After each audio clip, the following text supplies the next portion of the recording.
Saudara, Presiden Joko Widodo telah menandatangani rancangan Undang-Undang Ibu Kota Negara atau RUU IKN yang secara resmi telah diundangkan menjadi undang-undang.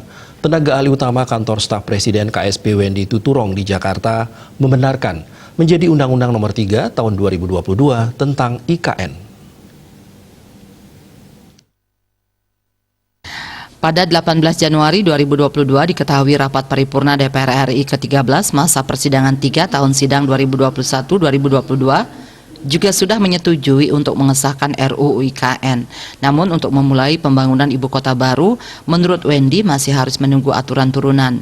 Pemerintah sejak 2019 mempersiapkan ibu kota negara IKN baru di kawasan Sepaku perbatasan Kabupaten Penajam Pasir Utara dan Kabupaten Kutai Kertanegara, Kalimantan Timur.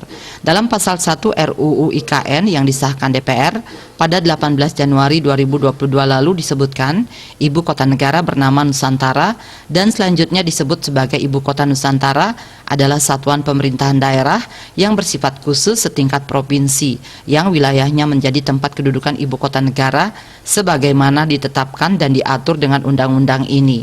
Dalam pasal 9 juga disebutkan Otorita Ibu Kota Nusantara dipimpin oleh Kepala Otorita Ibu Kota Nusantara dan dibantu oleh seorang wakil Kepala Otorita Ibu Kota Nusantara yang ditunjuk, diangkat, dan diberhentikan langsung oleh Presiden setelah berkonsultasi dengan DPR.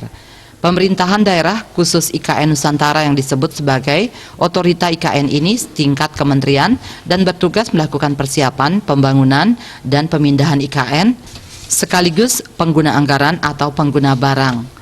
Pemerintahan IKN disepakati dalam bentuk pemerintahan daerah khusus Pemdasus, yaitu pemerintahan daerah yang memiliki kekhususan dan berada setingkat provinsi yang wilayahnya menjadi tempat kedudukan IKN. Pemerintah sedang menyusun 10 aturan turunan Undang-Undang Ibu Kota Negara UU IKN. Hal ini meliputi pembentukan 3 peraturan pemerintah PP, 5 peraturan presiden Perpres, 1 keputusan presiden Kepres, dan 1 peraturan kepala otorita IKN. Pembangunan dan pemindahan IKN rencananya dilakukan melalui 5 tahapan, yakni tahap pertama pada 2022 sampai 2024 dengan mengutamakan ketersediaan infrastruktur dasar, sedangkan tahap 2 sampai 5 mulai 2025 sampai 2045.